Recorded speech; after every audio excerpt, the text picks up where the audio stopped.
La Voz de América presenta.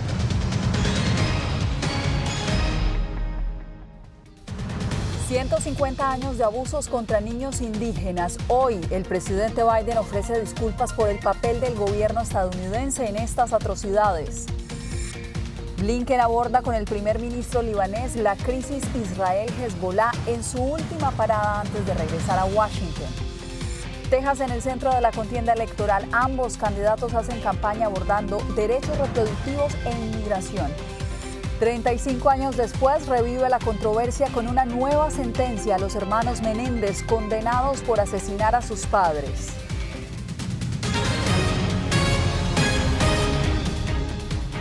Les saluda Yasmín López, esto es El Mundo al Día. Hoy el presidente Joe Biden hizo historia al ofrecer una disculpa formal a los miles de niños indígenas que sufrieron abusos en internados a lo largo de Estados Unidos durante 150 años. Jacopo Luzzi siguiendo la noticia desde la Casa Blanca. Jacopo, adelante.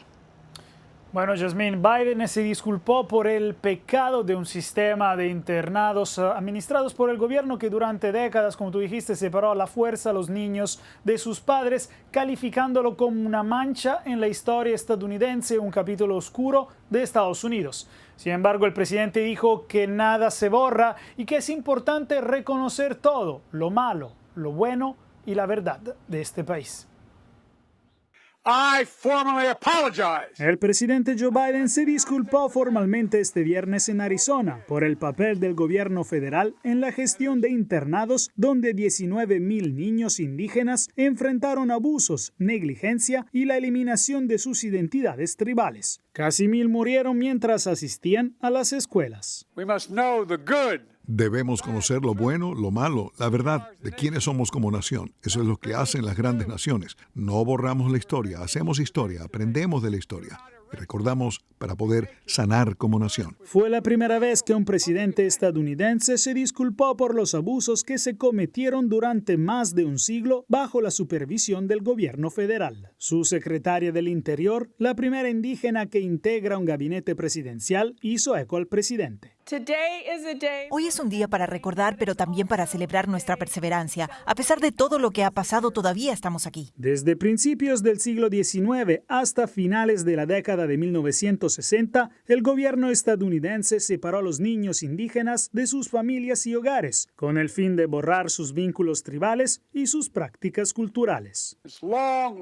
Ya era hora de que se hiciera. Francamente, no hay excusa para que esta disculpa haya tardado 50 años en hacerse. Los críticos dicen que Estados Unidos todavía tiene mucho trabajo por delante para reparar el daño causado durante generaciones por sus propios internados para niños indígenas. El presidente Biden este año firmó una legislación que ha entregado más de 45,000 millones de dólares en dinero federal a las naciones tribales y en particular a los sistemas de infraestructura y salud en las reservas.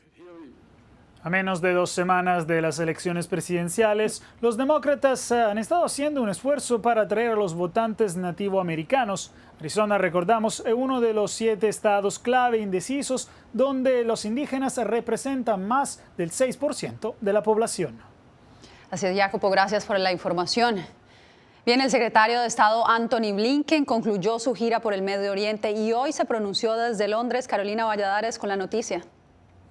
Yasmín, desde Londres, su última parada de esta gira, el secretario Blinken ha hecho un llamado urgente a buscar una solución diplomática al conflicto en el Líbano que enfrenta a Israel con Hamas. Los días previos, esta semana Blinken ha estado en Israel, Arabia Saudita y Qatar, donde ha anunciado que se retoman las negociaciones en los próximos días para buscar un alto el fuego entre Israel y Hamas.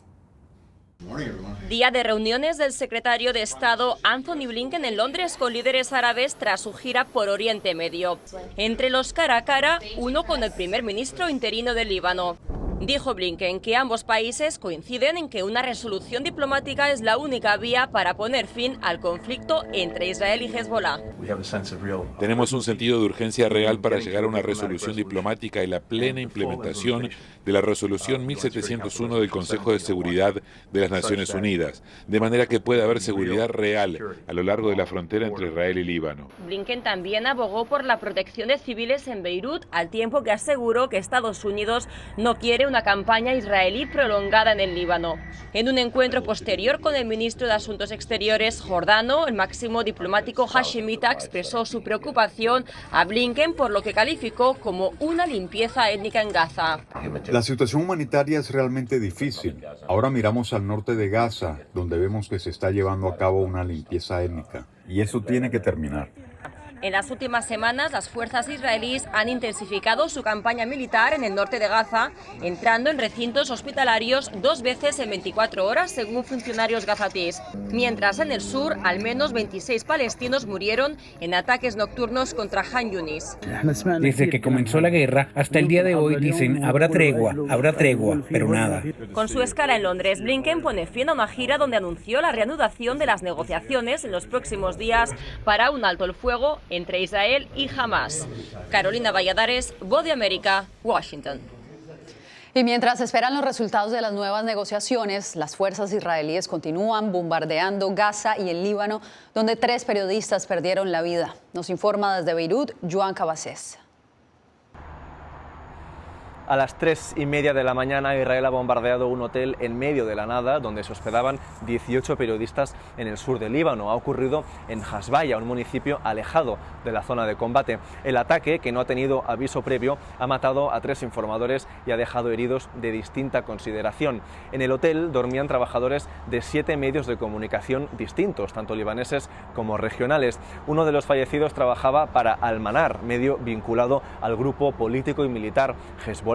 Los otros 2 fallecidos trabajaban para Al-Mayadin, medio de comunicación proiraní, cuyas oficinas y cuyos periodistas Israel ya había bombardeado durante este año de guerra en Líbano. Según el Comité para la Protección de Periodistas, Israel habría asesinado más de 120 reporteros desde octubre de 2023, la gran mayoría de ellos palestinos de la Franja de Gaza. Mientras, la Organización Mundial de la Salud asegura que los bombardeos israelíes han llevado al cierre de 100 centros médicos en Líbano, que suponen 1/3 de todos los que existen en el país. El ministro de Sanidad del Líbano, de hecho, indica que los ataques israelíes habrían alcanzado 55 hospitales. Sobre el terreno, el campo de batalla ruge con fuerza. El ejército de Israel ha anunciado hoy las bajas de 5 reservistas en suelo libanés en combates contra Hezbollah. Desde el inicio de la invasión terrestre a inicios de octubre, son 27 los soldados israelíes muertos en Líbano. Joan Cabasés Vega, Voz de América, Beirut.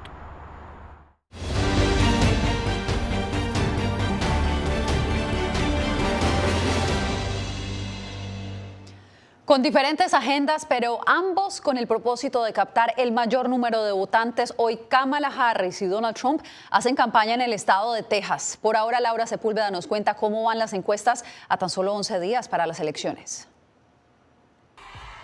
La ventaja de 1 o 2 puntos en las encuestas imposibilita predecir quién podría ser el próximo residente de la Casa Blanca.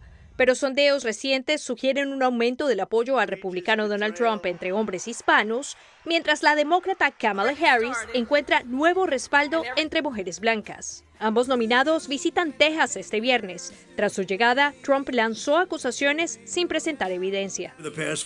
Durante los últimos 4 años, este estado se ha convertido en una plataforma para que Kamala importe su ejército de pandillas inmigrantes y criminales extranjeros ilegales. En una entrevista radial este jueves, Trump negó ser un dictador tras los comentarios de su ex asesor de seguridad John Kelly, que según él miente.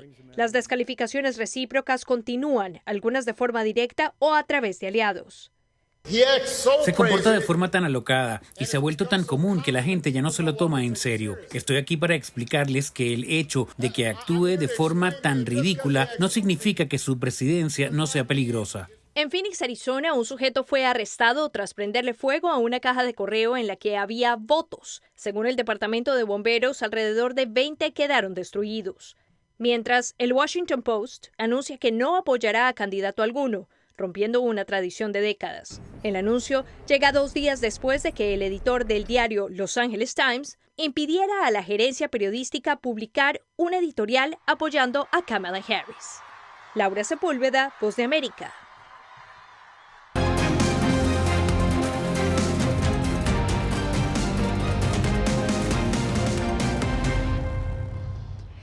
El descontento en comunidades latinas de Chicago por la ayuda que reciben solicitantes de asilo y también por la falta de una reforma migratoria integral plantea una importante interrogante. ¿Cuánto peso tendrán estos temas a la hora de votar? Enrique García Fuentes conversó con ellos y nos acompaña en directo. Enrique, ¿qué te ha dicho la comunidad? Hola, ¿qué tal? Pues te comento que ese descontento que mencionas pues está siendo la comidilla de la comunidad latina aquí en Chicago.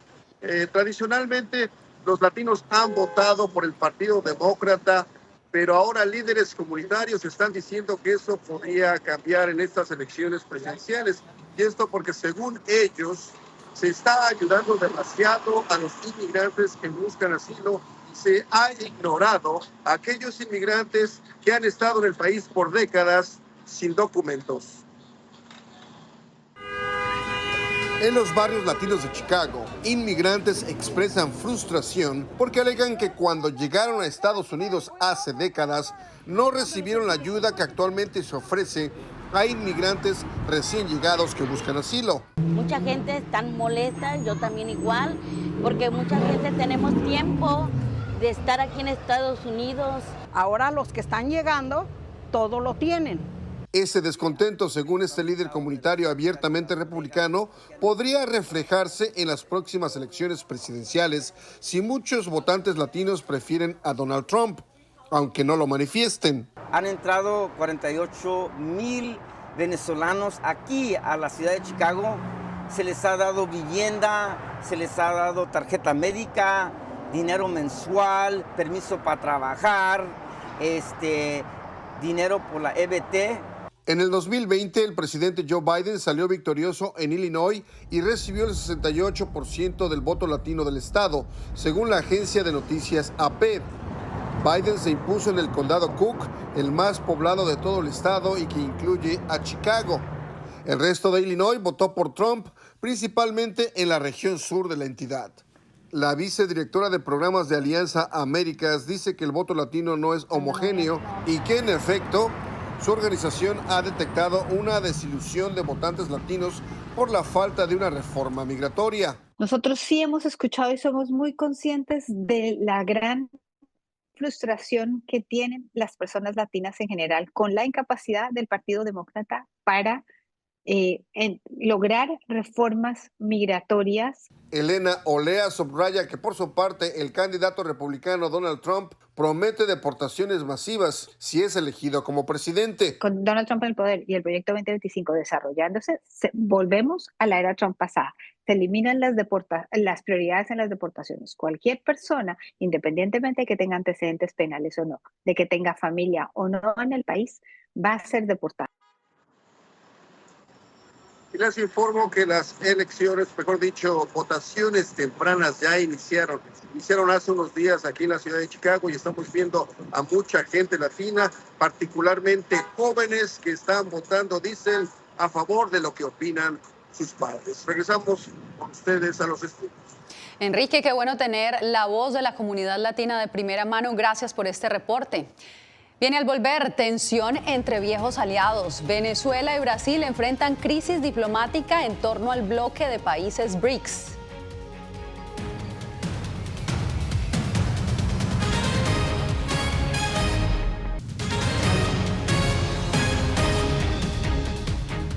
Una compensación superior a los $100 millones acordó la empresa propietaria del barco de carga Dali, el Departamento de Justicia, para resolver la demanda por el colapso del puente Francis Scott Bridge en Baltimore. Este acuerdo cubre los costos que incurrió el gobierno para reabrir el canal de navegación en junio, incluyendo la limpieza de escombros. El puente, recordemos, colapsó en la madrugada del 26 de marzo del 2024, mientras 8 trabajadores hispanos reparaban la estructura. Lamentablemente, 6 de ellos perdieron la vida en la tragedia. Y en más información, la recomendación del fiscal del Distrito de Los Ángeles para revisar la condena de los hermanos Menéndez casi 30 años después de su sentencia por el asesinato de sus padres desata un intenso debate aquí en Estados Unidos. Alex Segura nos amplía. Las calles de Los Ángeles reflejan el debate sobre si los hermanos Menéndez deberían ser liberados tras la recomendación de la Fiscalía para revisar su caso. Algunos consideran que ya han pagado por su crimen. Personalmente, creo que deberían revisarlo de nuevo y creo que deberían ser liberados. Por lo que he visto, creo que ya han cumplido suficiente tiempo. Creo que es algo complicado porque fue un asesinato que ocurrió hace mucho tiempo. Ya han pasado 30 años, así que pienso que se debería escuchar la solicitud de perdón. Otras voces no lo tienen tan claro. Me alegra que lo estén revisando, pero no estoy muy segura de cuál es mi opinión sobre si deberían ser liberados o no. Quiero decir, han estado ahí mucho tiempo, pero aún no estoy del todo segura. El caso de los hermanos Menéndez ha captado la atención mediática desde su juicio en los años 90. Fueron condenados por matar a sus padres, alegando abuso físico y psicológico como motivación. Esta nueva revisión busca reevaluar si la condena impuesta en ese entonces sigue siendo justa, en especial después de más de 30 años tras las rejas. Han cumplido más de 35 años de cárcel, están argumentando que son personas rehabilitadas, que son personas que están listas para incorporarse a la sociedad.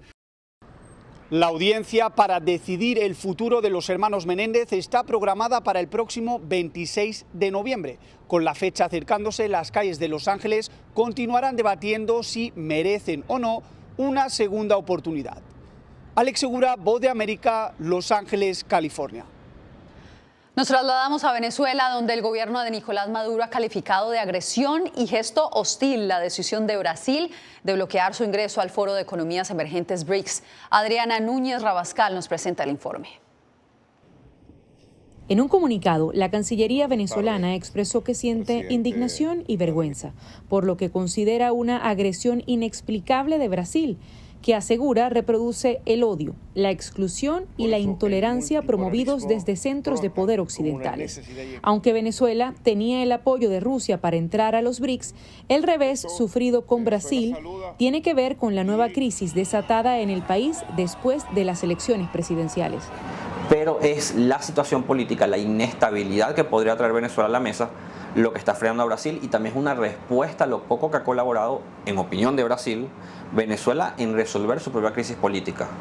La cumbre de los BRICS, celebrada esta semana en Kazán, Rusia, es la primera aparición internacional de Maduro tras los comicios del 28 de julio. Se está mostrando con países importantes, como son Rusia, como son China, la India, pero también con países que ya se sabía que no tenían ningún problema con las elecciones de Venezuela, sobre todo Rusia. Fue uno de los primeros en felicitar a Maduro por las elecciones. Y a pesar de que no logró el ingreso a este bloque de economías emergentes, Maduro aprovechó para insistir en la consolidación del nuevo Banco de Desarrollo de los BRICS como una oportunidad de recibir inversiones y sortear sanciones. Que sustituya los sistemas de pago que a veces convierten como armas para agredir. Venezuela fue sacado de todos los sistemas de pagos mundial como parte de las agresiones, de castigos económicos, para cambio de régimen político. En todo caso, Maduro pudo reunirse con su homólogo ruso Vladimir Putin, con quien confía mantener las alianzas políticas y económicas. Adriana Núñez Rabascal, Voz de América, Caracas.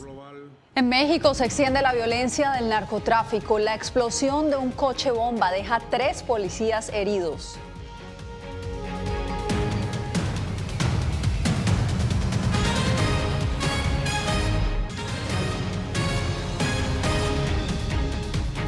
La guerra entre los cárteles de la droga se intensifica en México. En la madrugada de este jueves, 3 policías resultaron heridos tras la explosión de un coche bomba en el centro oeste del país. Miguel Ángel Boiso nos trae el reporte.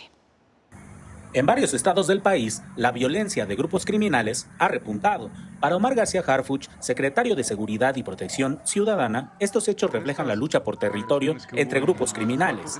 Esto es por una disputa de territorio, esto es por droga. No, el terrorismo tiene tintes ideológicos, religiosos, etc. Aquí es una disputa de 2 grupos delincuenciales para pelearse entre ellos y amedrentar a la autoridad. En Guanajuato, la explosión de 2 autos bomba en Jerécuaro y Acámbaro cimbraron a la población civil. Vimos que había una llamarada alta aquí enfrente de Policía y Tránsito y una nube de humo negra, pero habían dicho que era una granada primero, No sabíamos que había sido un coche bomba. Por otra parte, esta mañana se confirmó el enfrentamiento violento en Tecpan, Guerrero, donde 17 presuntos agresores fueron abatidos por elementos del ejército mexicano en el estado. Son varias agresiones que recibe el personal militar. El resultado son 17 agresores que pierden la vida, 11 detenidos, 2 policías municipales fallecidos y 4 heridos. Y en Sinaloa, cámaras empresariales y miembros de la sociedad civil presentaron la campaña Somos Más quienes construimos paz, con el objetivo de motivar a la población a recuperar las calles, después de que el martes el ejército diera de baja a 19 presuntos miembros del crimen organizado. Porque restituir la seguridad y la tranquilidad nunca ha sido un reto fácil, no solo para México, no solo para Sinaloa, sino en el mundo. El origen del problema de los conflictos que se está presentando en Sinaloa fueron la detención de un delincuente por parte de las autoridades de Estados Unidos. Eso detonó mucho la violencia. A pesar de los esfuerzos de las autoridades, los recientes hechos demuestran que la situación sigue estando fuera de control, dejando a la población atrapada en medio del miedo y la incertidumbre. Miguel Ángel Boiso, Voz de América, México. Y justamente este fin de semana la presidenta Claudia Sheinbaum visitará la frontera norte de México. Si bien tiene varios temas en su agenda, el combate a la inseguridad se perfila como el más urgente. Vicente Calderón se encuentra en Tijuana y nos trae el reporte. La escasez de vivienda accesible y la construcción de una universidad están en la agenda de Claudia Sheinbaum para su primera visita a la frontera norte desde que asumió la presidencia. Pero en la gira programada para el 26 de octubre parece que el combate a la inseguridad será el tema principal. Para fortalecer también la estrategia de Tijuana, hay otros municipios importantes, pero la mayor parte de los homicidios están en Tijuana. Los fronterizos la recibirán cuando el municipio está por alcanzar los 1.500 homicidios este año. Decirle de frente, ¿verdad? Tijuana necesita mucha seguridad. La demanda no es nueva. Tijuana, colindante con California, es una de las principales rutas del narcotráfico. 3 cárteles pelean aquí el control de la venta y trasiego de drogas. Nos preocupa porque estos hechos de violencia ahuyentan el consumo local, ahuyentan el turismo, y da miedo. El gobierno anterior movilizó militares con la misión de contener los homicidios. Aunque oficialmente reportan una ligera disminución en la estadística general, parecen haberse incrementado los asesinatos contra empresarios o en zonas turísticas. Exigimos al gobierno que ponga orden, que acabe con la situación que está sucediendo en todo el país. Activistas esperan que aborde el tema migratorio porque a esta frontera siguen llegando prácticamente a diario familias mexicanas que huyen de la violencia en sus comunidades y buscan asilo en Estados Unidos. Vicente Calderón, Voz de América, Tijuana. Hacemos una nueva pausa y usted no se mueva. Tras casi 8 meses en el espacio, 4 astronautas volvieron a casa. Su regreso, que debió ocurrir hace 2 meses, se retrasó por problemas con la cápsula Starliner de Boeing y también por el paso del huracán Milton. Finalmente aterrizaron con éxito en aguas del Golfo de México en una cápsula de SpaceX, justo frente a la costa de Florida, después de desacoplarse de la Estación Espacial Internacional esta semana. Allí tienen las imágenes, con ellas me despido por hoy. Les informó Yasmín López.